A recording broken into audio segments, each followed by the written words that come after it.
Assalamualaikum warahmatullahi wabarakatuh. Alhamdulillahi rabbil alamin. Wassalatu wassalamu ala sayyidil anbiya'i wal mursalin wa ala alihi wa sahbihi ajma'in. Subhanaka la ilma lana illa ma 'allamtana innaka antal alimul hakim. ولا حول ولا قوة إلا بالله العلي العظيم. رب يسر ولا تعسر رب تمم الخير أما بعد. Alhamdulillah, kita bersyukur pada Allah Subhanahu wa taala dengan segala limpah kurnia-Nya, nikmat yang dikurniakan. Mudah-mudahan kita sentiasa bersyukur insya-Allah. Kita menyambung perbahasan berkaitan dengan kemuliaan dan kelebihan yang Allah berikan kepada golongan para ulama, yang kita orang awam dianjurkan untuk kita sentiasa mencari, mengetahui, mengenali, supaya kita juga menjadi orang pertama pengikut mereka, nombor dua yang sentiasa memuliakan mereka seperti mana Allah telah memuliakan mereka dalam Quran dan hadis-hadis Nabi sallallahu alaihi wasallam. Hari ini kita menyentuh beberapa lagi hadis yang berkaitan, mudah-mudahan memberi kepahaman yang lebih dan bermanfaat kepada kita semua, untuk kita juga manfaatkan umur kita, untuk paling tidak adalah orang alim dalam kehidupan kita yang sentiasa mengingatkan kita daripada perkara-perkara kelalaian dan dosa insya-Allah. Qala an Abi Umamah radhiyallahu ta'ala anhu qala ذكر لرسول الله صلى الله عليه وسلم رجلان أحدهما عابد والآخر عالم فقال رسول الله صلى الله عليه وسلم فضل العالم على العابد كفضلي على أدناكم ثم قال رسول الله صلى الله عليه وسلم إن الله وملائكته وأهل السماوات والأرض حتى النملة في جحرها وحتى الحوت لا يصلون على معلم الناس الخير أو كما قال. Daripada Abi Umamah radhiyallahu taala anhu berkata, satu ketika disebut di hadapan Nabi sallallahu alaihi wasallam tentang dua orang laki-laki. Salah seorang yang abid, yang beribadah, dan yang satu lagi al-alim, yang banyak ilmunya. Maka Rasulullah sallallahu alaihi wasallam bersabda, "Fadlul 'alimi 'ala al-'abidi ka fadli 'ala adnakum." Nabi beritahu para sahabat, kelebihan seorang alim berbanding seorang abid, kelebihan seorang yang ada ilmu berbanding dengan orang yang beribadah, maknanya tanpa ilmu ataupun sedikit ilmunya, seumpama kelebihanku berbanding yang paling rendah daripada kalangan sahabatku. Adnakum, yang paling rendah. Thumma qala Rasulullah sallallahu alaihi wasallam, kemudian Nabi menyambung perkataannya dengan mengatakan, innallaha wa malaikatahu, dan sesungguhnya Allah dan para malaikatnya dan kesemua penduduk langit dan bumi. Penduduk langit semuanya para malaikat. Wal ard, manusia yang selalu bersalawat ini, orang yang saleh.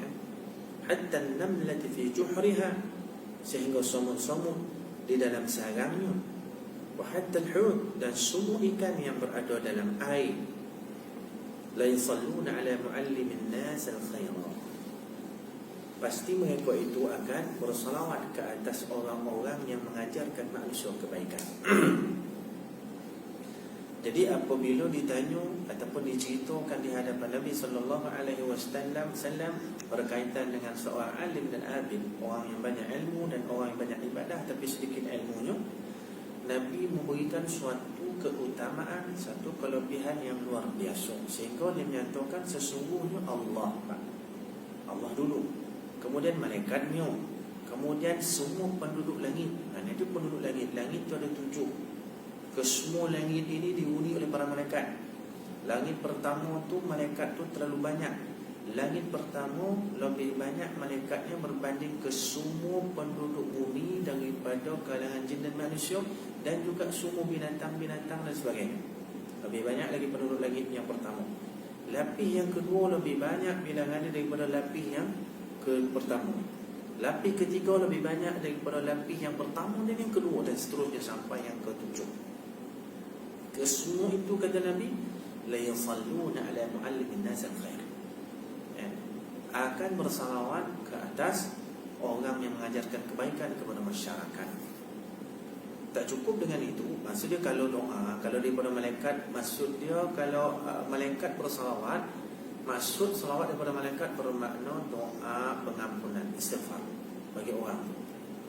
Tak cukup dengan malaikat jadi penduduk langit, wal ard, penduduk bumi.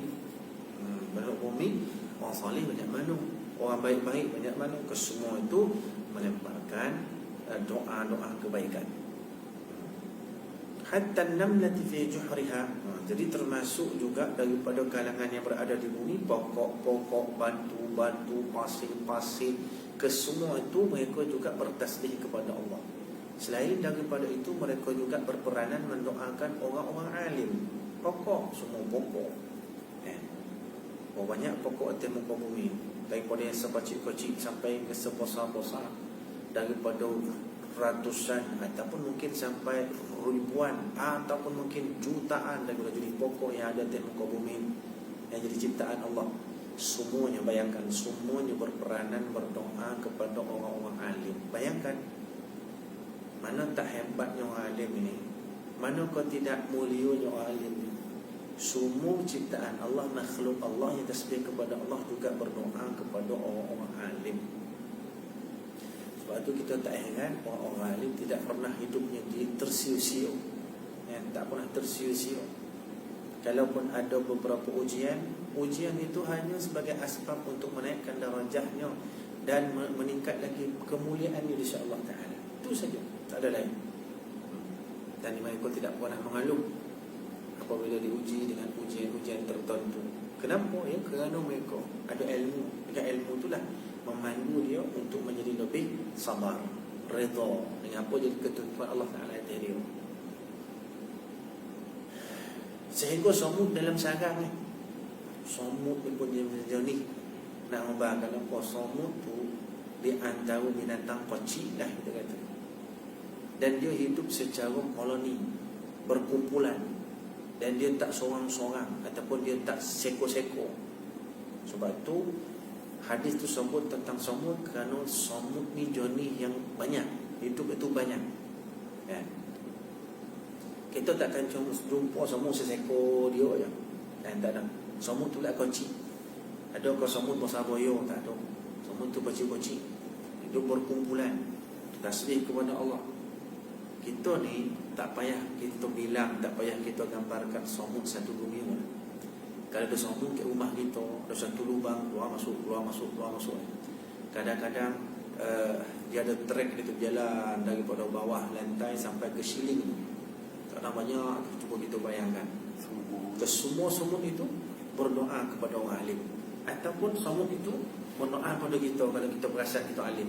Jadi bayangkan banyak mana kebaikan yang akan diperoleh oleh orang hanya sekadar semut yang depan mata itu saja. Doa. Ini makhluk Allah Ta'ala. Di antara lain, kenapa ada semut-semut?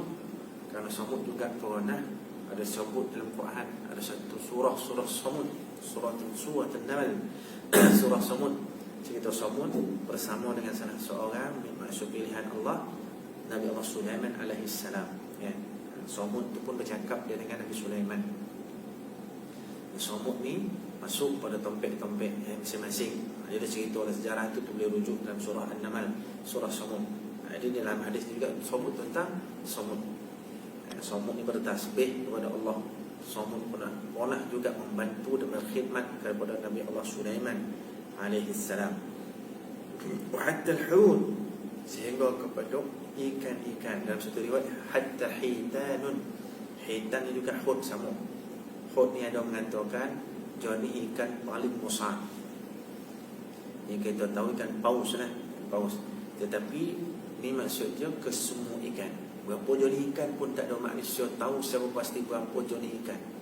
Yang penting dan yang pasti ikan di dalam laut tu banyak jenis sehingga hari ini manusia masih lagi explore dan tak berhenti mengetahui spesies-spesies baru. ada saja ikan spesies baru. Itu maha hebatnya Allah Ta'ala. Ikan tu pun sampai hari ni belum habis lagi cari berapa jenis ikan ke semula. Daripada sebesar-besar sampai ke yang sekocik-kocik jenis. Bahkan ada ikan yang jadi terombang lagi. Macam mana tak tahu, kapak ke apa, ada enjin belakang ekor ke apa tak tahu. Tapi macam-macam jenis ikan. Satu disebut ikan. Selain daripada semut yang banyak dan melata, ikan juga jenis yang banyak. Daripada yang sebesar-besar sampai ke sekecil-kecil, daripada yang jenis boleh makan sehingga pada jenis yang tak boleh makan. Berapa banyak itu? Kesemua itu mendoakan kebaikan dan berselawat kepada orang-orang alim.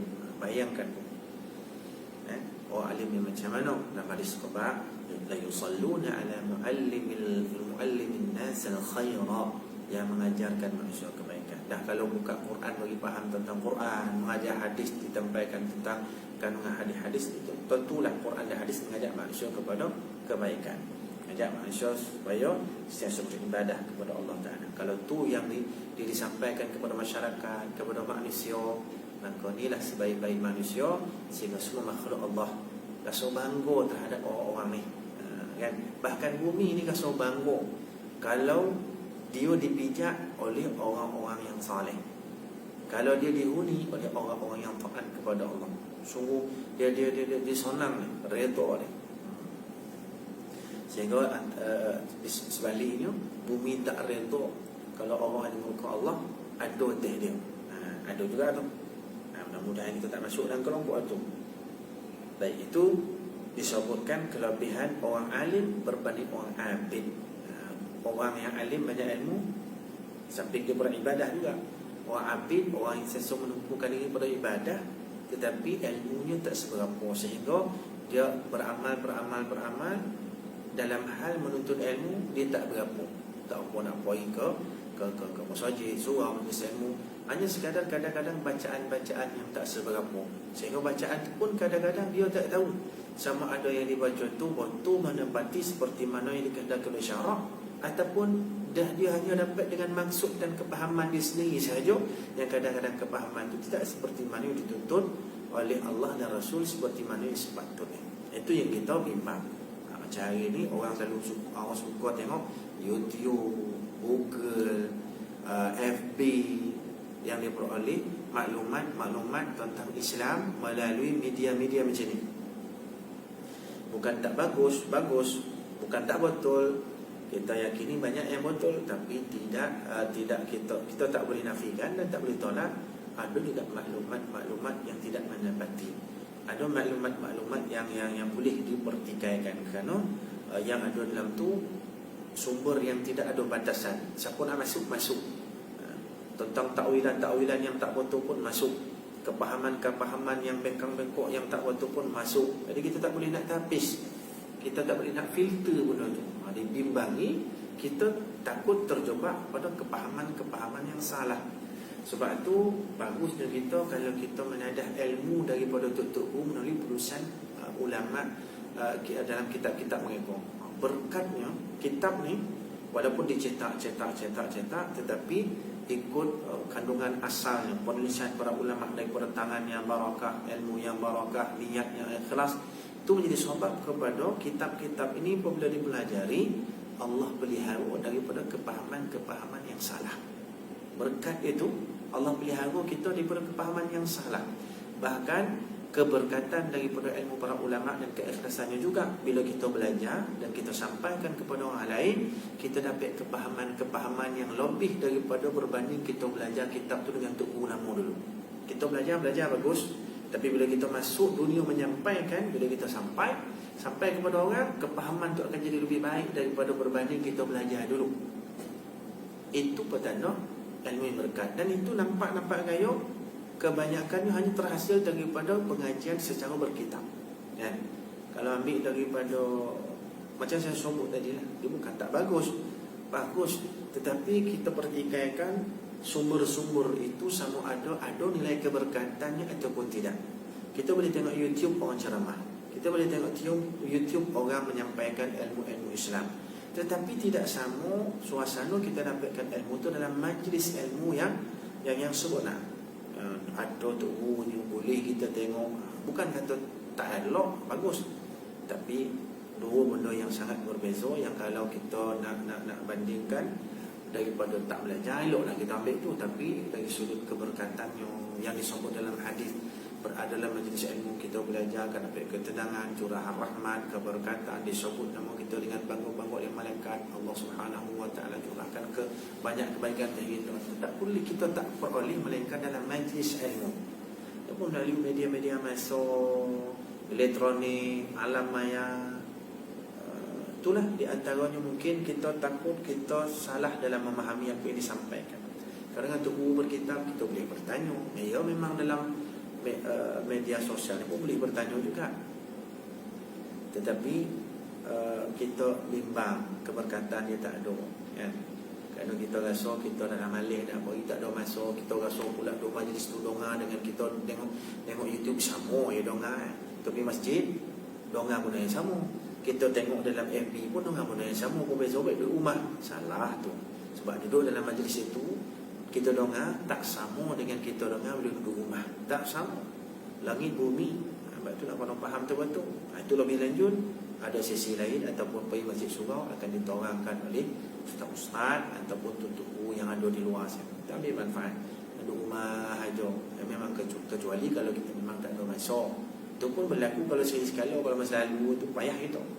Belajar ni nak kena sungguh-sungguh. Boleh kitab yang buat kedokun. Kodokun dia susah. Kalau kita bersikap kodokun, seolah macam kita sikap kodokun dengan Allah Ta'ala. Allah tidak ada sikap kodokun, tapi kita faham Allah Maha Kaya. Jadi kalau kita bersikap kodokun, hakikatnya kita kodokun atas diri kita sendiri. Itu saja. Baik, hadis yang lain. An Abi Sa'id al-Khudri radhiyallahu ta'ala anhu qala qala Rasulullah sallallahu alaihi wasallam inna an-nasa lakum tab'a wa inna rijalan ya'tunakum min aqtar al-ard yatafaqahuna fi ad-din fa idza atawkum fastawsu bihim khaira. Daripada Abi Sa'id al-Khudri radhiyallahu ta'ala anhu berkata Rasulullah sallallahu alaihi wasallam bersabda inna an-nasa lakum tab'a, sesungguhnya manusia terhadap kamu ni ada pengikutnya. Hadis ini Nabi tujukan kepada para sahabat. Jadi apa sahabat sabun, apa sahabat buat akan diikuti oleh orang-orang kemudian termasuk pada kita. Walaupun ribuan tahun selepas daripada itu, sahabat dah berada di alam yang lain dah, jumpa di Allah Ta'ala, tapi perlakuan mereka, gerak-geri mereka, perkataan mereka akan jadi ikutan. Itu di antara innan nasa lakum tab'un, manusia akan ikut kamu. Fa inna rijalan ya'tunakum min aqtar al-ard, sesungguhnya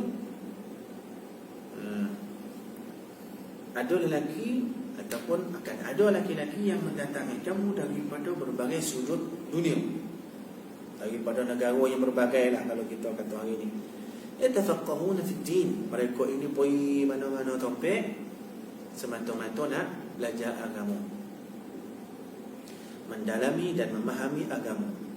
Fa idza ataukum, orang jenis ni yang jadi jalan mengata-kata nak belajar agama, mendalami agama, mereka dah agama tu dalam dah, kepahaman agama tu hebat dah, tapi masih lagi mencari untuk mendalami agama lebih lanjut. Orang jenis ni kata Nabi, fa idza ataukum, apabila mereka mendatangi kamu, fastawsu bihim khaira, mintalah nasihat-nasihat baik daripada mereka. Mintalah. Kau khazanah ilmu yang ada pada dada mereka tu kau ambil kesempatan. Sebab tu kalau kita ada orang alim keliling-keliling kita, jangan kita duduk diam, ambil kesempatan dan ruang yang ada, manfaatkan, ambil benar-benar ilmu yang berharga daripada mereka. Dan orang yang pada jalan Allah menyampaikan ikhlas kepada Allah, dia tak akan kedokut ilmu, dia tak akan simpan-simpan bawi itu betul. Dan dia tidak minta apa-apa ganjaran, upah pun dan sebagainya dalam dia menyampaikan ilmu. Mana kalau kau beri dia terima, kalau tak beri pun dia akan tetap menyampaikan, kan? Tapi eloklah kalau kita zaman ni berilah sikit bagian apa yang dok kita, kan? Jangan tak beri langsung, takut kan. Datang kadang-kadang naik motor, ya ustaz, pasang dulu badannya. Dia punya motor pun dari beri yang terus sahabat tu, kan? Zaman sekarang ni kita kena faham-fahamnya lah. Ada dua sudut lah, ada dua sudut, ya, ada dua sudut. Yang pertama, kita yang meminta ilmu ataupun kita yang mendadak ilmu di berutut tubuh ni, kita fahamlah.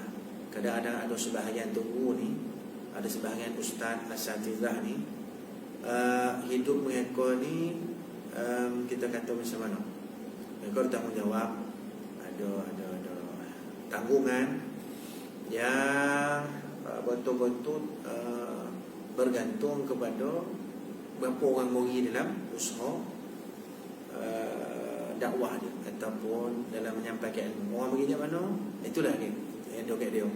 Redha ada pun banyak ustaz-ustaz saya jumpa yang redha lah apa Allah Taala, apa yang Allah tentukan itu pemberian orang. Tapi kita jangan ambil kesempatan lah. Kita pun faham suasana sekarang, tapi jangan ambil kesempatan daripada tubuh yang bersifat macam ni. Mereka dia ikhlas menyampaikan, tapi jangan kita ambil kesempatan datang jauh-jauh.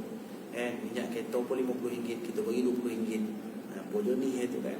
Jadi kita hargailah pengorbanan dia, hargailah. Setakat apa yang kita bagi dengan duit, dengan ilmu disampaikan, itu tak setimpal lah semua lain. Tapi orang hari ni, masyarakat ini sebahagian payah nak bagi faham benda-benda macam ni. Payah kan, hargailah. Jadi setakat kita, dia ngajar kita ni kan, dengan ilmu yang hebat begitu, walaupun setakat cerita wudu, bab salat, tapi itu semua daripada khazanah Quran dan hadis. Itu tak setimpal. Kata tuan bagi 30,000 satu kuliah pun sebenarnya jauh lebih mahal daripada ilmu yang disampaikan kepada kita. Itu pun apa? Kita lah suruh sampai tahap macam tu, setiap kali kuliah 35,000. Itu hidayah kita pun. Tapi kita nak apa nak sampaikan tu supaya kita rasa dan kita hargai pengorbanan orang yang menyampaikan ilmu. Kan, bukan setakat dia datang jauh kau mungkin dia datang tu pun sekolah rumah kita ya. Surau jalan kaki ya. Hargai ilmu dia. Tuan bagi duitnya mana pun sebenarnya masih tidak setimpal apa yang dia beri pada kita. Sebab apa yang dia beri itu manfaat sebab akhirat, manfaat sebab kubur. Itu sesungguhnya kadang-kadang payah nak fahamkan masyarakat benda-benda macam ni. Apa lagi kalau saya sampaikan nak membagi dia itu suri banyak dia tak. Itu pula masing-masing nak kata macam mana, nak tafsir macam mana apa disampaikan. Tapi itulah hakikat ni. Itulah hakikat ni. Tapi orang yang menyampaikan pula macam saya ni, jangan terlalu meletakkan habuan yang tertentu. Takut kita ni tersalah niat. Itu je. Janganlah sampai tahap kalau orang nak minta kita ngajar ceramah sampai letakkan harga yang mengangarut 6,000, 7, 8,000 hanya dengan hujah yang artis kalau panggil pun pek sampai 8,000, 10,000 satu jam. Kita orang agama nyampai 200-300 tak standar. Itu bahasa yang tak boleh kita jadikan hujah. Tak boleh kan? Orang menyampaikan agama perlu lihat apa yang jadi keperluan masyarakat. Allah bagi kita lebih dengan ilmu. Kita tak kata kita alim. Allah bagi lebih kita ilmu, sampaikan pada kadar kemampuan kita. Jangan letakkan matlamat utama duit, matlamat utama duit. Jadi besok jadi payah cerita. Jadi saya ingatkan diri saya dan siapa-siapa saya rasa asatizah, mudah-mudahan manfaat kepada kita. Kesian orang kampung, kesian orang kampung. Letak 5-6 ribu sejam, letak 1,500, 2,000 sejam cakap hal agama. Dah kesian orang kampung, tak dapat habuan ilmu kita yang hebat-hebat itulah kan. Ilmu ustaz-ustaz yang hebat ni, orang kampung bahagian ni tak ada untuk dia kan. Boleh meleleh heli tali keluar dan dapat ilmu, tak dapat lah ustaz-ustaz macam saya ni yang tak bodoh. Cakap dah 1,5 jam, cakap dah sejam, lepas cakap 15 minit dah lap dah. Dia tak hebat. Orang tak hebat ni kalau cakap 10 minit 15 minit dah lap dah. Lalu macam mana tanggungjawab kita nyampaikan. Berapa yang bagi dia terima je lah. Harap-harap bukan jadi satu fitnah besar kepada orang menyampaikan agama. Yang letaklah buku tentu arah ni, tak faham sebut lah kan. Jadi para asatizah ambillah maklum benda ni kan. Jangan sampai tahap besok orang bagi kita envelope, siap buka envelope tu kira pula cek apa ni buat tu je ni dia kan. Padahal dah besar dah bagi tuan rumah, dah patut dia rasa bangga lah lagi banyak. Pikir kita dah biasa dapat 2-3 ribu jadi 200. Apa benda ni tadi. Masalah itu fitnah kepada orang yang menyampaikan agama zaman sekarang. Itu fitnah besar kan. Saya ingatkan diri saya dan kepada orang menyampaikan agama. Saya bukan nak handal mana tak. Saya bukan pandai mana, bukan bagus mana tak. Tapi ini fitnah kepada orang menyampaikan agama kan. 5,000, 7,000 tu satu topik orang kaya. Kalau memang dia ada kemampuan tak boleh terima. Tapi ustaz saya nak ceramahnya berapa apa nak bayar ni? Bahaya, sangat bahaya dengan bahasa begini kan. Mungkin sebahagian tak rasa apa, tapi ingatlah tu fitnah besar kan. Berapa apa nak bayar ni? 5,000. Orang terbun sebut wang sekitar dia kau 4,000 dirham. Kan? Baik. Kita nak jadi orang alim kan senang. Kadang-kadang ramai yang bercakap agama alim hebat, bab hadis hebat, bab tafsir hebat, bab bahasa Arab hebat. Tapi bila cerita nak nyampai kepada agama, dia nilaikan ilmu dia hebat dia dengan duit, habislah kita kan. Dengan ilmu dia nampak kan. Dia belajar sampai PhD, tiba nak bayar 1,500 dah. 1,500 paling kurang ni. Itu fitnah orang agama hari ni. Harap-harap benda tu taklah keterlaluan guna kan. Tak salah kalau orang nak beri kita terima. Bahkan dapat pahala kalau itu jadi kebanggaan orang yang beri kita. Tapi akan jadi fitnah bila kita meletakkan harga. Sebahagian daripada orang tak dapat manfaatkan ilmu kita dikarenakan harga yang kita letak. Takut nanti termasuk dalam makna hadis menjual agama untuk dapat sebahagian daripada habuan dunia wal iyadzubillah. Baik. Tuan-tuan dan puan rahmati Allah Subhanahu wa taala. Jadi Nabi SAW peringatkan kepada kita kan? Kalau katakan ada orang agama kita tahu dokek-dokek dengan kita, jauh pun kita kena cari dia juga. Apa lagi yang dokek-dokek dengan kita? Aduh berjiran dengan kita satu taman, panggil dia najar, dokek surau, ambil manfaat dia. Jangan pergi korek kelemahan-kelemahan dan keaiban dia. Kita tahu dia ada ilmu, ilmu dia semata. Jangan pergi ambil, mungkin dia ada kisah-kisah silam kau yang tak berapa nak bagus, yang korek ambil. Kita dah tahu masa pasti dia tu belajar ke sekian-sekian topik. Kau nak belajar India, Pakistan, contohlah Yaman, kau Mesir, tak kisahlah. Asalkan belajar agama ke Patani, kau ke Indonesia, belajar agama dan kita tahu dia ada keahlian dalam hal menyampaikan hal-hal agama, hukum hakam, ambil manfaat. Jangan tunggu dah kan. Macam kita kalau nak cari duit, cari orang-orang yang boleh beri projek kayak gitu. Projek 2-30 juta, projek 1 bilion. Kita tahu ada orang yang mampu kita tu. Kita kerjaannya bak cari duit. Macam itulah bak lebih kurangnya bak cari akhirat. Kontraktor akhirat nak bagi kita ni jalan akhirat, apa nama, labo akhirat, keuntungan akhirat. Itulah yang Allah, yang Nabi SAW sebut pewaris para nabi. Para ulama wa alim minta. Bukan tak ada orang alim kalangan masyarakat Melayu kita banyak, cuma kita tak mencari, maka tak jumpa. So orang alim ni pun kita kena cari juga. Minta dengan Allah untuk cari orang alim, insya-Allah Allah permudahkan kita untuk jumpa guru mursyid, murabbi yang akan menunjukkan kita jalan untuk jadi orang-orang yang baik dan soleh. Baik. Terakhir hadis Nabi an Abi bin Abbas radhiyallahu ta'ala anhuma qala Rasulullah sallallahu alaihi wasallam faqihun wahidun ashaddu 'ala syaitan min 1000 'abid. Nabi daripada Ibn Abbas radhiyallahu ta'ala anhuma berkata, Rasulullah sallallahu alaihi wasallam bersabda, faqihun wahidun, seorang yang faham tentang agama, orang alim, seorang orang alim yang betul-betul alim, yang faqih. Faqih ni maksudnya mendalami betul agama lah. Kira kalau bahasa kita ni nak mudah, faqih dengan alim tu pun yang sama, walaupun sebenarnya dia berbeza. Seorang alim itu lebih susah kata syaitan untuk mempengaruhinya berbanding 1000 orang abid buat ibadah kan? Lebih susah. Kalau 1000 orang kuat semayang, sonang-sonang dia jontik bila jadi sosek, sonang-sonang jontik bila jadi lalai. Tapi kalau orang-orang alim, seorang payah dah kan? Kata ulama, dasarkan kepada hadis ni makna ulama ni bila datangnya gangguan syaitan, bila datangnya pengaruh syaitan untuk menyesatkan dia, dia tahu. Dan dia tahu macam mana nak ngelak diri.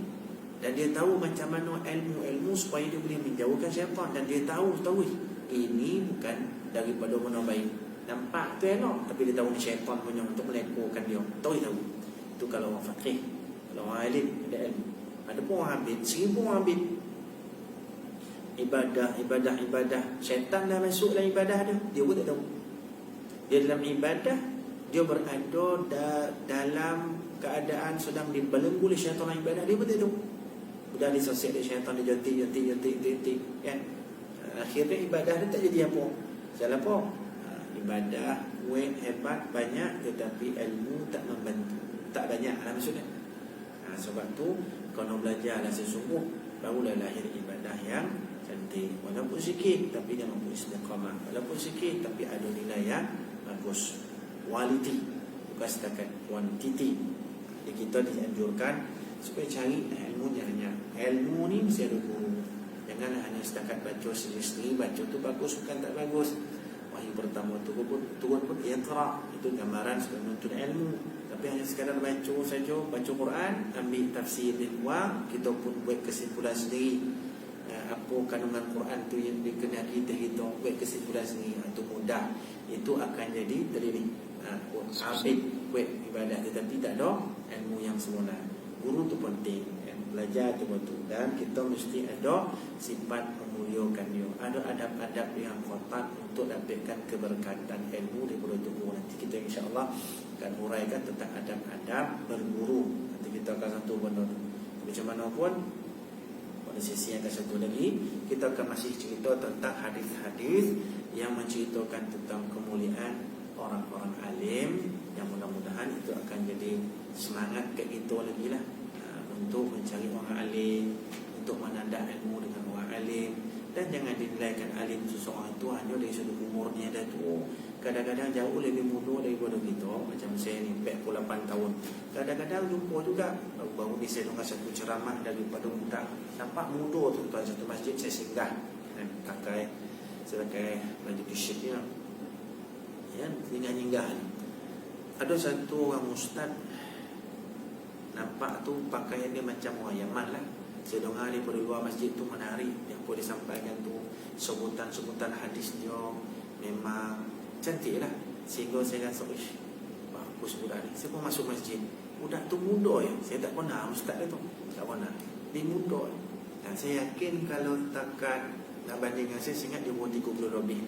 Tapi penyampaian dia bagus, ilmunya mantap. Memang saya tabing, sehingga saya rasa menyesal tak bawa buku dengan pen untuk salin apa yang dia sebut. Sampai macam tu. Memang hebatlah budak tu. Jadi maksudnya, sekalipun dia umurnya jauh lebih bawah daripada saya ni pun ustaz juga, baca juga kitab, ngajar juga kitab orang. Tapi saya rasa dalam keadaan saya dengar perbahasan dan penyampaiannya, saya rasa dia jauh lebih baik daripada saya. Sehingga saya rasa boleh jadi guru saya ni. Kan? Penyampaian dia bagus, semua elok lah. Sehingga saya rasa rugi kalau saya tak. Masa tu saya rasa rugi tak buat pen dengan kotak. Macam tu lah tempat. Jadi kita jangan kira pengalaman lah, apa tak, kan? Al-haqqu liman sadaq, la liman sabaq. Kebenaran itu kepada orang yang benar, bukan kepada orang yang sini. Tak boleh. Yang kita rasa kita tua pada dia, kau jangan jontik dan lebih kurang, tak boleh. Masalah jontik tak jontik, ini masalah dia adalah faqih, dia alim, dia lebih baik pengetahuan ilmu berbanding kita. Ambil manfaat, ambil ilmu mutiara daripada mutiara ilmu daripada dia. Tuan-tuan dan rahmati Allah, mudah-mudahan bermanfaat pada kita semua. Sekadar tu insya-Allah nanti pada sesi yang lain kita akan sambung lagi dengan hadis-hadis tentang Nabi sallallahu alaihi wasallam memuji para ulama, memuliakan dan memerintahkan kita untuk memuliakan para ulama. Mudah-mudahan ulama sentiasa jadi perhatian dalam hidup kita untuk kita manfaatkan ilmunya, dan mudah-mudahan keberkatan daripada ulama terpancar dalam diri kita dengan keberkatan ilmunya. Seterusnya untuk kita beramal, dan seterusnya kita dipilih oleh Allah Ta'ala menjadi orang-orang yang baik dan saleh seperti mana sepatutnya dengan ilmu para ulama pada kita. Yang baik daripada Allah, bukan daripada kalamah dan saya sendiri. Yang berkau lihada astaghfirullahaladzim li wa lakum, sallallahu alaihi wasallam Muhammad wa ala alihi wa sallam. Subhanakallahumma bihamdika asyhadu an la ilaha illa anta astaghfiruka wa atubu ilaik. Wassalamu alaikum warahmatullahi wabarakatuh.